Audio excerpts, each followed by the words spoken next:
24 घंटे में चांद से आई क्या क्या जानकारी। अगर चांद पर आई बसने की नौबत तो कहां से आएगी बिजली, सुनिए जवाब। क्या पृथ्वी की तरह वहां पर कर सकेंगी खेती? क्या वहां भी आता है भूकंप? असल में कैसे दिखता है चांद? आए 3 नई तस्वीर। जिन्होंने खरीदी है चांद पर जमीन, क्या उनके लिए इसरो बनवाएगा मकान? आर्टिफिशियल इंटेलिजेंस से सुनिए पूरा जवाब।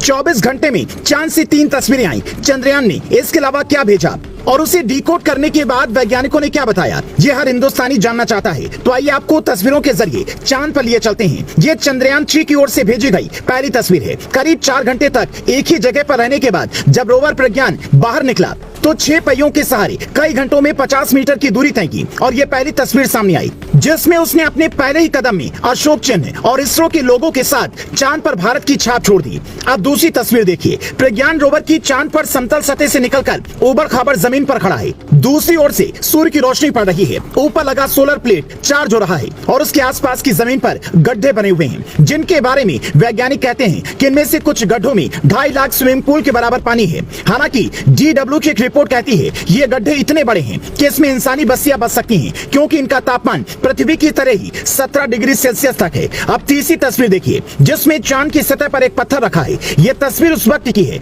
जब चांद पर लैंड करने के करीब 4 घंटे बाद लैंडर विक्रम से रोवर अलग हुआ, जिन्हें देखने के बाद 2 चीजें साफ हो जाती हैं कि चांद पर पानी और पत्थर पहले से मौजूद है। तो सवाल है क्या वहां पर जिंदगी संभव है? तो इसका जवाब आर्टिफिशियल इंटेलिजेंस के सहारे आप समझ सकते हैं। यहाँ कुछ सवालों और जवाब की लिस्ट है जिसके जरिए हम आपको चांद पर जिंदगी के बारे में बताते हैं। सवाल नंबर 1, चांद पर जाएंगे कैसे? वहां पर ऑक्सीजन और खाने पीने का इंतजाम कैसे होगा? जवाब, वैज्ञानिक रॉबर्ट हू का दावा है कि साल 2030 तक चांद पर बसने की शुरुआत हो जाएगी। वहां पहले वैज्ञानिकों की टीम जाकर रिसर्च सेंटर बनाएगी, फिर धीरे धीरे लोगों को भी भेजा जाएगा। सवाल नंबर 2, चांद की जमीन समतल नहीं है, फिर वहां कैसे सड़क बनेगी और गाड़ियां कैसे चलेंगी? जवाब, जैसे अभी रोवर प्रज्ञान गया है जिसमें 6 पहिए लगे हैं, ठीक वैसे ही गाड़ी इंसानों के पास होगी जिसकी स्पीड कम होगी। सवाल नंबर 3, क्या वहां पर मकान बन सकता है? खाने पीने की सुविधा कैसे होगी? जवाब, चांद पर भारी संख्या में पत्थर हैं, पर वहां पर बस्ती बसाने के लिए इंफ्रास्ट्रक्चर डेवलप करना मुश्किल होगा।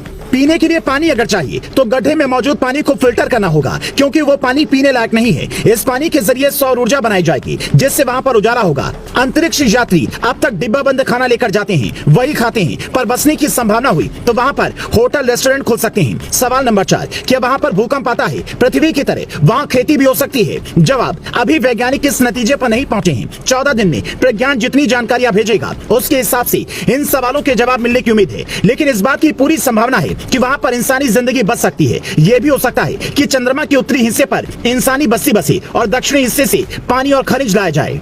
पर सबसे बड़ा सवाल है कि बसने जाएगा कौन? तो इसमें सबसे बड़ा नाम है शाहरुख खान, सुशांत सिंह राजपूत का परिवार, हैदराबाद के राजीव बांगड़ी, बेंगलोर के ललित मेहता और देश के बड़े बिजनेसमैन का होगा क्योंकि जिनके पास पैसा होगा वही यह शौक पूरा कर पाएंगे, वरना गरीब इंसान तो आज भी पृथ्वी के कोने में पड़ा है, कल भी पड़ा रहेगा। आप ये जानकर हैरान हो जाएंगे जो लोग चांद पर अभी जमीन खरीद रहे हैं वो एक घोटाले में फंस रहे हैं क्योंकि चांद किसी के बाप का तो है नहीं जो वहां की जमीन की प्लॉटिंग करेगा। साल 1967 में ही भारत ने दुनिया के 110 देशों के साथ मिलकर आउटर स्पेस ट्रीटी की थी जिसके मुताबिक किसी ग्रह का कोई निजी इस्तेमाल नहीं कर सकता, पर बावजूद इसके लूनर रजिस्ट्री.com 3112 रुपए एकड़ के दर से जमीन बेच रही है और लोग महज कागज का टुकड़ा हासिल करने के लिए उसे खरीद रहे हैं। इसलिए कोई गरीब हो या अमीर उससे ज्यादा सोचने की जरूरत नहीं है क्योंकि आर्टिफिशियल इंटेलिजेंस ने अभी ही कह दिया है कि पृथ्वी पर मानव सभ्यता पर खतरा मंडरा रहा है, जिसका मतलब है हमें दूसरा ग्रह बसने के लिए ढूंढना होगा और इसरो बिल्कुल उस लक्ष्य के नजदीक है। इसलिए उम्मीद कीजिए कि हमारा मून मिशन इतना सफल हो जैसे साउथ पोल के साथ हमने सबसे पहले लैंडिंग की,